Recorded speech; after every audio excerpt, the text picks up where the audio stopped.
Tá valendo? Boa noite a todos. Passou das 18 horas. Estamos voltando aqui às nossas lives, a nossa informação direta com vocês, tendo a verdade acima de tudo. Pela primeira vez saí do Rio de Janeiro, consegui ficar 2 dias e meio em Brasília. Gostaria de continuar, mas tenho que preservar ainda a questão da minha saúde. Está confirmado em dezembro e ficarei no Baixado por uma semana e, se Deus quiser, a gente volta à vida normal. Gostaria, nessa época, de fazer algumas viagens internacionais, em alguns países bastante interessantes, a gente aprofundar os nossos laços de cooperação comercial. Já vimos tratando, mesmo lá atrás, antes das eleições, quando viajamos para outros países, a questão de fazermos acordos bilaterais. Você pode ver, a nossa biodiversidade na Amazônia vai ficar lá apenas deixando que alguns explorem de forma clandestina. Eu já estive na Amazônia algumas vezes. Eu lembro uma viagem que eu fiz com o Exército Brasileiro, o Projeto Calha Norte, na região do pelotão de fronteira Surucucu, pintou lá um branquelão 2 metros de altura, não era brasileiro, uma mochila nas costas, aquele telefone Globosat, talvez o contador Geja ali, e pesquisando, coletando dados, nossa biodiversidade. Por que não podemos fazer acordos para explorar nossa biodiversidade amazônica com alguns países, sem o viés ideológico, deixar bem claro. O que é sem viés ideológico? É sem viés ideológico. Não é como alguns da imprensa falaram que ia ter problema com a China. Não tem problema nenhum com a China. Recebi, foi semana passada, o embaixador da China, conversamos bastante, já recebi embaixadores dos Estados Unidos, de vários países do mundo todo, e vamos buscar aí o melhor para o nosso Brasil. E alguns países estão muito felizes com a nossa eleição, porque exatamente deixarão de fazer comércio com o Brasil com o viés ideológico. Nós queremos que os produtos do Brasil sejam colocados lá fora no melhor preço possível para nós. Temos falado, inclusive, em agregar valor, porque olha só, nós vivemos em grande parte o nosso comércio externo com os commodities. O que são os commodities? A questão dos minérios e produtos agrícolas, produtos do campo. O do campo, nós temos uma fronteira muito grande pela frente ainda, temos como buscar produtividade e outras coisas. Agora, a questão mineral vai acabar um dia. Não podemos, por exemplo, como fizemos há pouco, entregar o nióbio de Catalão para um país. Não pode, isso aí tem que ser nosso. Empresa para explorar tem que ser brasileira. E eu duvido que se empresário brasileiro tivesse confiança no seu presidente, não faria um negócio em Catalão. Como, por exemplo, Araxá. Ninguém quer rever nada, ninguém vai privatizar nada no Brasil, mas quando estive em Araxá, tem país que importa nióbio nosso e não sabe ainda, por falta de tecnologia, como utilizar. Então faz reserva estratégica. E o Brasil não está preocupado com isso. Vamos nos preocupar com isso, vamos buscar investir em pesquisa do nióbio, porque a Alemanha usa no chassi de automóvel. E países outros estão usando nas estruturas metálicas de prédio, porque ele é mais resistente e tem uma certa flexibilidade, então é mais resistente a abalos sísmicos. A China fez um gasoduto de 9 mil quilômetros há pouco tempo, usando em parte o nosso nióbio, que é mais ou menos o seguinte: cada tonelada de aço, aproximadamente 400 gramas de nióbio, resolveu o problema. Você, num tubo, por exemplo, você consegue, com a mesma bitola, ter uma vazão o dobro de que uma bitola feita de aço apenas, porque ele é mais resistente a rachaduras. Então temos uma infinidade de aplicação para o nióbio, não podemos continuar entregando, porque se só nós temos no momento 98%, vamos fazer com que agreguemos valor a isso aí. Parece que falta espírito de patriotismo para muita gente aqui no Brasil. Por enquanto, deixo bem claro, não sou presidente da República.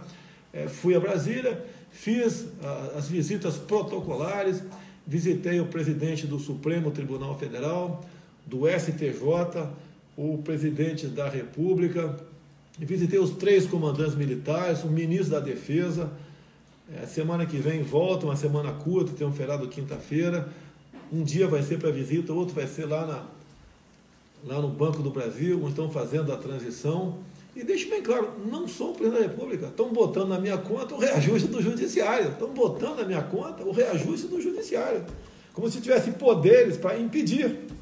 Eu dei a minha opinião, que era inoportuno aquilo no momento, mas a decisão não é minha. A decisão agora está nas mãos do presidente Michel Temer. Se vai sancionar ou vai vetar. Tá? E querem botar na minha conta para eu começar com problemas junto a instituições. Tá? Não, se eu fosse presidente, tomaria a decisão. Não sou, a decisão está nas mãos agora do senhor Michel Temer, como estava nas mãos do senhor Eunício Oliveira, a aprovação desse projeto, a votação desse projeto aí. Deixe bem claro, tá certo? Que o mercado vem reagindo favoravelmente após as nossas eleições. Tá? Vários empresários estão anunciando investimento no Brasil. Muitos falaram para mim, e vocês sabiam disso, que iam rever os seus planos estratégicos de investimento no Brasil. Porque no próprio plano de governo do PT tinha coisas absurdas ali, que não está de acordo com o livre mercado, com a liberdade de imprensa, com a liberdade do seu povo. Era tudo voltado para... Inclusive, falava-se muito, né, em estatizações. Agora, a imprensa acusava a mim, não acusava o outro lado. Então, as coisas estão fluindo naturalmente. Conversei hoje com o economista Paulo Guedes. A questão da reforma da Previdência. Está no jornal O Globo de hoje.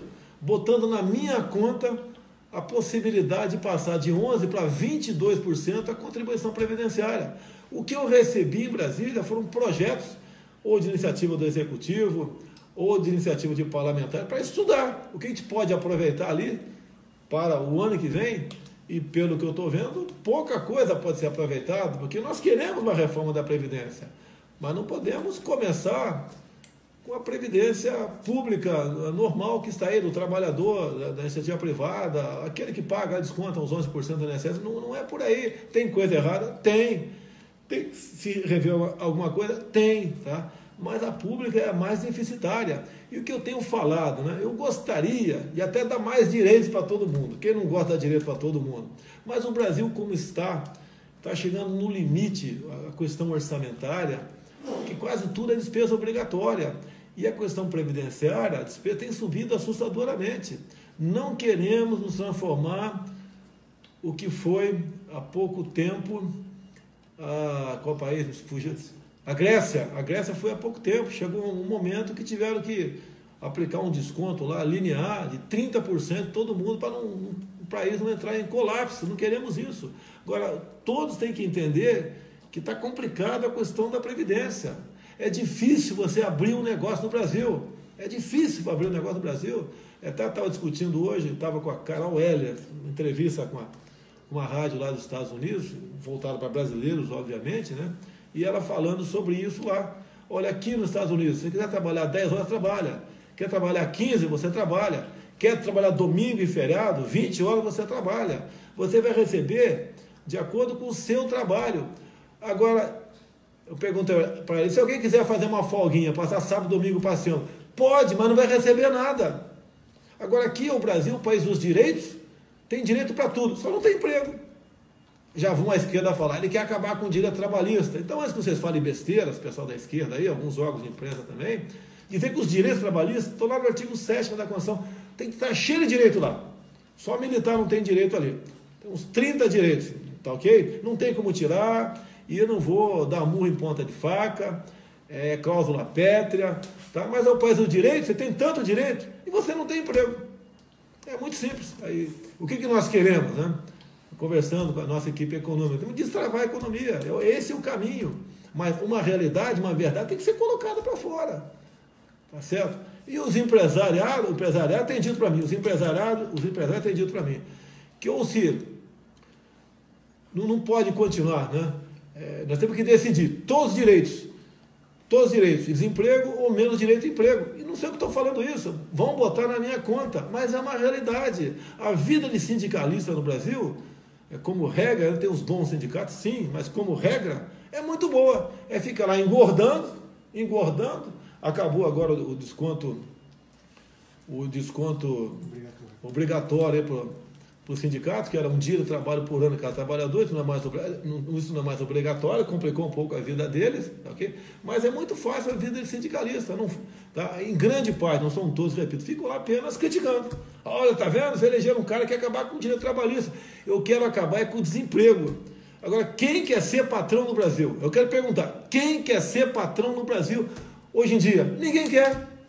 Ninguém quer. Eu até elogio aqui os empresários no Brasil, os comerciantes, os agricultores, pela coragem de investir no Brasil, que é muito mais fácil você pegar seu dinheiro, aplicar em alguma coisa.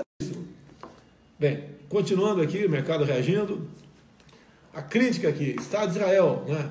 Muda a capital para Jerusalém ou não muda? Eu quero dizer o seguinte, teve um tal de Oswaldo Aranha, que em 1947, brasileiro, presidindo uma sessão da ONU, criou o Estado de Israel.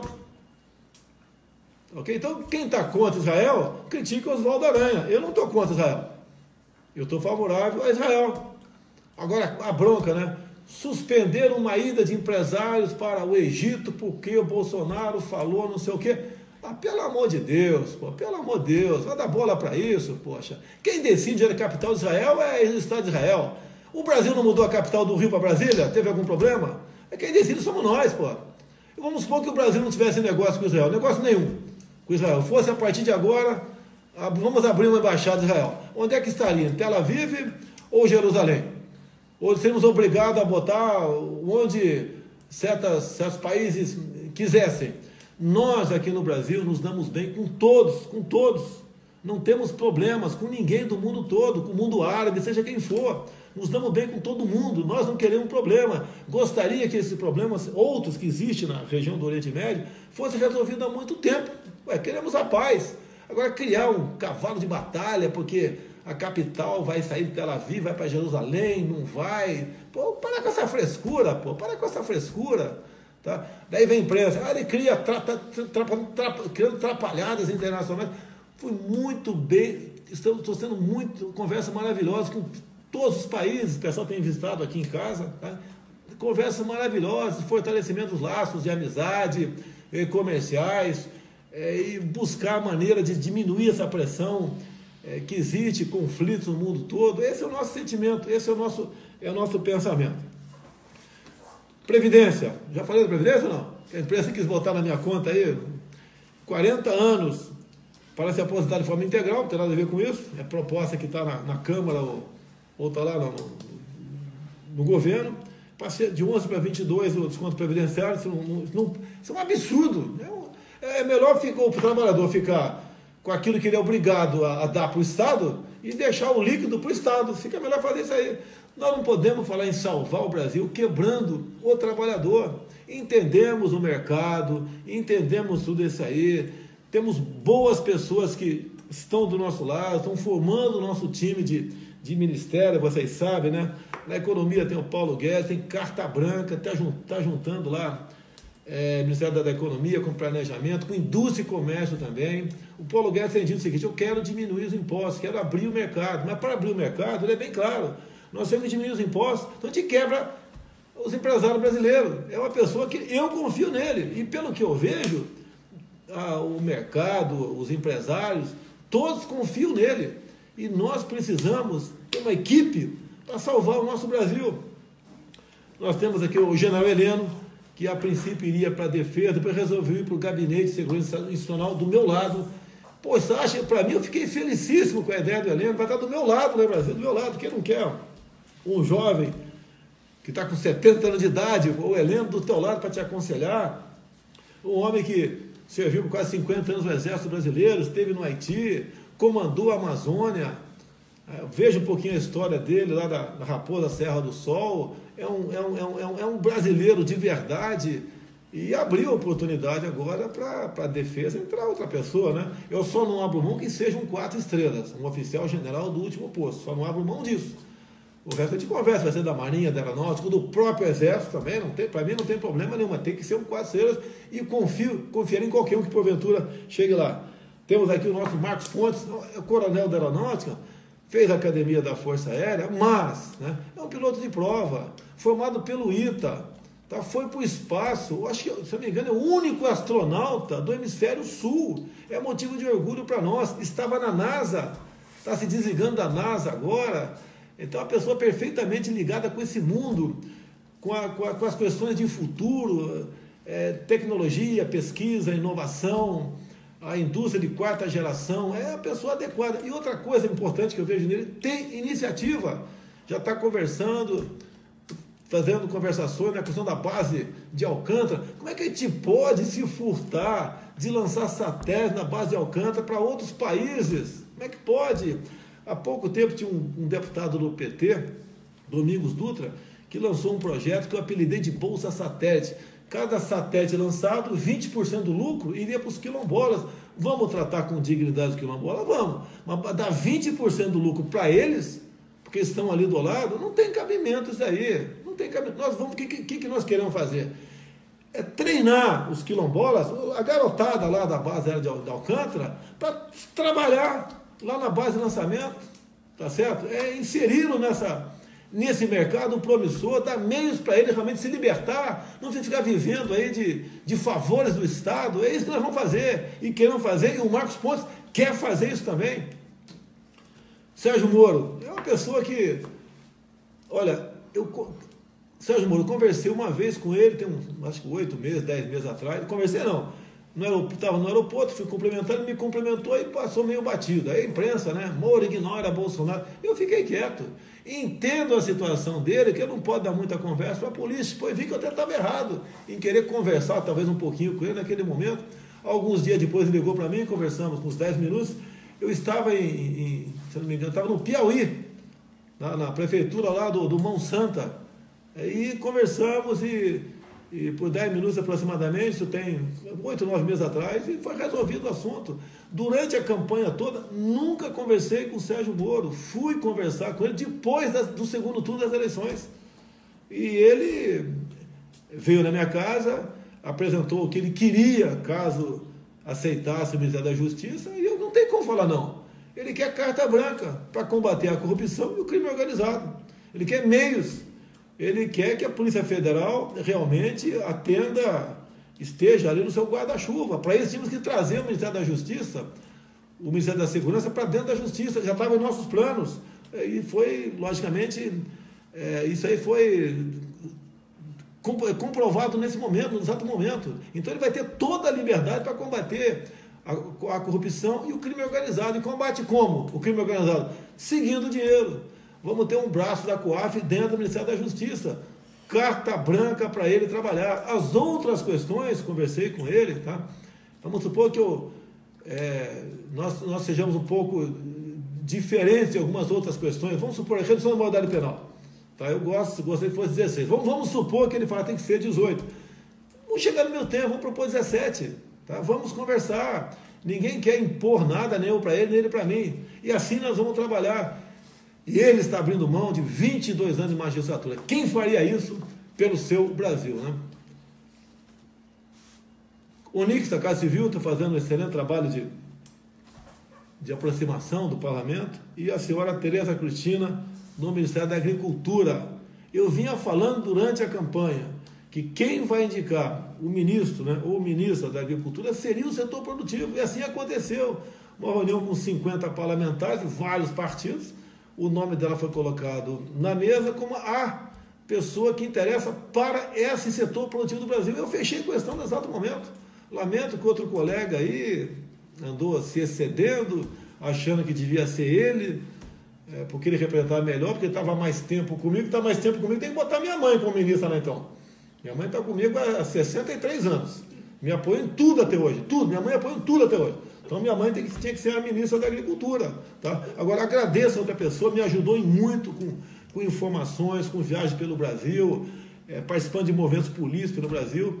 Mas, né, e nós precisamos da Câmara, e a Câmara sabe, os deputados, senadores, sabem o que eles querem para a questão do agronegócio, apresentou o nome dela, eu fechei a questão. O que eles querem? Entre outras coisas, que o MS tem ponto final. O que eles querem?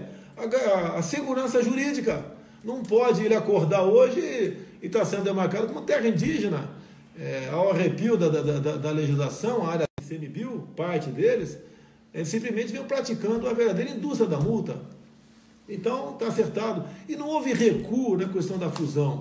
O entendimento depois foi de que seria melhor separado. Agora, atenção pessoal ambientalista, quem vai indicar o ministro do Meio Ambiente, sabe quem vai ser? Jair Messias Bolsonaro. Estão contentes? Estão contentes? E eu quero vocês trabalhando, de verdade. E não a questão, e não trabalhando por interesse. Vocês do meio ambiente não sabem o que é produzir, muitos de vocês. Não sabem quanto é difícil ser agricultor no Brasil. Ser um produtor rural, não sabe. Vai lá se metendo na caneta nos caras. E me parece, não tenho certeza ainda, nós estamos chegando em informações que aproximadamente 40% das multas aplicadas aos produtores rurais vão para ONGs. E isso é um decreto presidencial. Eu não sei se é verdade, mas se for, você já sabe o que eu vou fazer. Sabe muito bem o que eu vou fazer. Tá? Não vai ter aquele ativismo. Até, por exemplo, eu fui multado em R$10.000 por pesca irregular na Baía de Angra.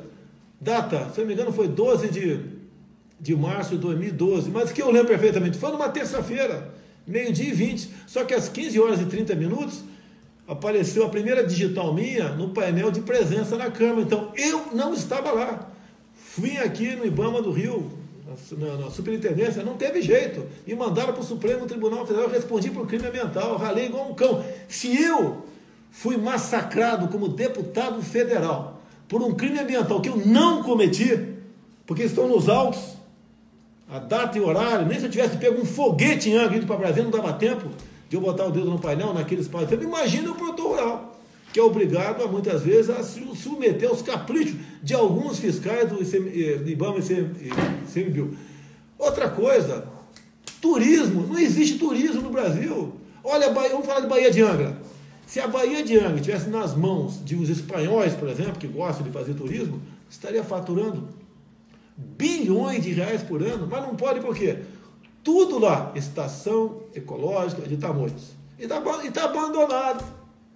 Eles estão querendo agora ampliar, né? Está faltando 3.000 fiscais no Brasil. Vocês estão de brincadeira. Eu estou achando que estão de brincadeira. Tá? E o que nós queremos é a Baía de Angra e outros locais do Brasil, como a Barra do Ribeira, lá em Iguape, Cananéia, Ilha Comprida, entre outras regiões do Brasil. Não é demarcar como Parque Nacional, Estação Ecológica, seja lá o que for, unidade de conservação, e resolver o assunto. Não queremos isso. Nós queremos fazer o turismo nessa região, porque isso traz divisa para a gente. E o turismo nessa região, o que acontece ainda? Você preserva. Você pega uma Ilha do Sandre, aqui, eu estou falando aqui do Rio porque eu conheço muito bem, Ilha do Sandre.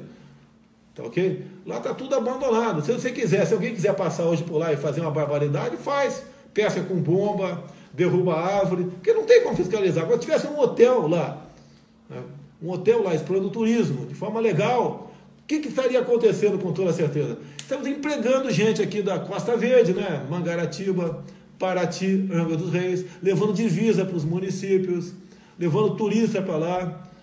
E estaria sendo preservada a área, porque a responsabilidade seria de quem está no hotel. E ponto final, isso nós queremos no Brasil, nessa questão de turismo aqui.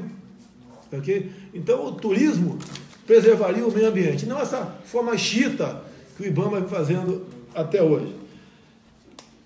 Então, estamos aqui em vias, né, de apresentar o nosso futuro ministro do meio ambiente, talvez semana que vem, o da saúde, o das relações exteriores e depois o da educação. Educação é um ministério complicado. Essa prova do Enem, vamos falar que eu estou implicando. Agora, pelo amor de Deus, esse tema, a linguagem particular daquelas pessoas, o que nós temos a ver com isso, meu Deus do céu? A gente vai ver a tradução daquelas palavras, um absurdo. Vai obrigar a molecada a se interessar por isso agora para o Enem do ano que vem? Pode ter certeza, fique tranquilo, não vai ter questão dessa forma ano que vem. Nós vamos tomar conhecimento da prova antes. Não vai ter isso daí. Vão ter perguntas sobre geografia, dissertações sobre história, questões realmente voltadas ao que interessa, ao futuro da nossa geração, do nosso Brasil, e não essas questões menores. Ainda fica estimulando a briga entre pessoas que que pensam diferente, que têm opções diferentes, etc. E nós não queremos isso. Nós queremos é pacificar o Brasil. E queremos que na escola a molecada aprenda algo que no futuro lhe dê liberdade. Ele possa ganhar o seu pão com o seu trabalho e não fique com essas questões menores que a gente vê por aí, ideologia de gênero. Que importância tem isso? Vá ser feliz, cara. Se você quer ser feliz com outro homem do lado, vá ser feliz. Se você é mulher quer ser feliz com outra mulher, vá ser feliz. Agora não fica perturbando isso nas escolas, obrigando a criançada a estudar uma besteira que não vai levar a lugar nenhum. Quem ensina sexo é papai e a mamãe, ponto final. Acabou. Não tem mais que discutir esse assunto. Agora, por isso nós precisamos de um bom ministro da educação. Precisamos sim, com autoridade, tá? Que realmente entenda que nós somos um país conservador. Vai criar, é tudo liberal? Você quer liberar? Se esse cara quer liberar o que é deles, que libera o que é deles, mas não vai botar dentro do Ministério da Educação certas coisas que não nos interessam. Não vai. Qual o objetivo da educação? No final da linha, você ser um bom técnico, né? Você ser um bom profissional do ensino superior, um bom patrão, um bom empregado, um bom liberal, e não um conhecedor dessas besteiras, ideologia de gênero. As universidades aqui, pelo amor de Deus, uma parte considerável delas é dinheiro jogado fora. Lá no centro acadêmico, tanta besteira que a gente vê em vídeos, até televisão mesmo faz matéria. Teve na UNB em Brasília, falando no centro acadêmico, era maconha, era camisinha, preservativo no chão, cachaça na geladeira, tudo pichado, parecia um ninho de rato. E daí? Tá? Mudar isso é difícil. Vamos querer parar as universidades, me chamar de homofóbico, de fascista, ditador, né? A gente vai tentar mudar isso aí, porque o brasileiro, a maioria do brasileiro que votaram em mim, não querem mais isso, e ponto final. E eu também não quero isso. Aí eu vim do interior, lá do fim do Vado Ribeira, lugar mais pobre do estado de São Paulo, do lado paulista, estudava lá sozinho na biblioteca quantas vezes, era um aluno exemplar na escola. Hoje o jornal Estado de São Paulo, o chefe lá de cadastro, documentação e cadastro, arquivo do Estado de São Paulo, me entrevistou hoje. Eu fiz 21 palavras cruzadas no Estado de São Paulo, a começar em 1971, quando eu tinha 16 anos de idade, me entrevistou, para mostrar que naquela época a educação é diferente. Nós tínhamos iniciativa, eu tive iniciativa, ser colaborador do jornal Estado de São Paulo, fazendo palavras cruzadas, motivo de orgulho para minha família, quando meu nome saía no jornal. Tive dificuldade. Qual foi meu cursinho? O meu dinheiro que eu ganhava pescando, tirando maracujá no meio do mato, palmito nas matas também, que hoje é crime, né? Eu estudei Instituto Universal Brasileiro por Correspondência, fiz português e fiz eletricidade. E consegui ter sucesso nos concursos da Escola Preparatória de Cadeia do Exército, em 73, em 72, e em 73, num concurso para a Academia Militar das Agulhas Negras. Tinha lá mais de 10 mil candidatos para 38 vagas, e tive sucesso. E assim tem que ser o nosso ensino. O pai e a mãe tem que ter a garantia, a tranquilidade. Quando o filho está indo para a escola, não é para aprender a fazer sexo, não. O pessoalzinho que está no Ministério da Educação. Se é que eu posso falar que é educação esse ministério que está aí. Não é isso não, tá certo? Quando o pai bota o filho para a escola, é porque ele quer que aprenda alguma coisa. Nós sabemos que a educação quem dá aos pais, a instrução é na escola. E queremos mudar isso, vamos ter força? Eu peço a Deus que tenha. Peço o apoio de vocês para nós mudarmos aí. Ninguém quer impor nada, mas queremos a normalidade. As viagens que eu fiz, né? Japão, Coreia do Sul, tive Israel, tive Estados Unidos, dei uma passagem como turista em Taiwan, a coisa é diferente. Ela se tem respeito, tem responsabilidade. Eu fui nas escolas, só de ver o semblante da garotada. Hoje mesmo, onde é que foi aí, o pessoal me ajuda aí, prenderam um montão de gente, desvio de merenda escolar, olha só, a merenda fazendo história no Brasil, roubando comida de criancinha de escola pública, filho de pobre, pô, não dá para continuar assim. Sérgio Moro vai pegar vocês, vai ter olho, hein? Tá? Ele lá agora, ao contrário que alguns estão falando aí, ele pescava com varinha, né? Agora vai pescar com rede de arrastão de 500 metros. E nós queremos isso, o povo quer isso. Combater a corrupção no Brasil, combater o que está dando errado, para a gente sonhar com aquilo que nós merecemos. Vou repetir aqui, olha Israel, Coreia do Sul, Japão. Veja o que eles não têm e olha o que eles são. Veja o que nós temos e o que nós não somos. O meu sonho é esse, fazer um Brasil diferente, respeitando a todos, seguindo o exemplo do patrão do Exército, o Duque de Caxias, pacificando o Brasil, para que nós possamos realmente ocupar um local de destaque no mundo. É isso que eu quero. E muito obrigado a todos vocês por confiar em mim. Eu repito aqui, eu peço a Deus que mais que inteligência nos dê força para poder bem decidir os futuros do nosso Brasil. Eu quero agradecer aqui a Adriana, está aqui a nossa intérprete de Libras, tá certo? Que colabora nessas lives.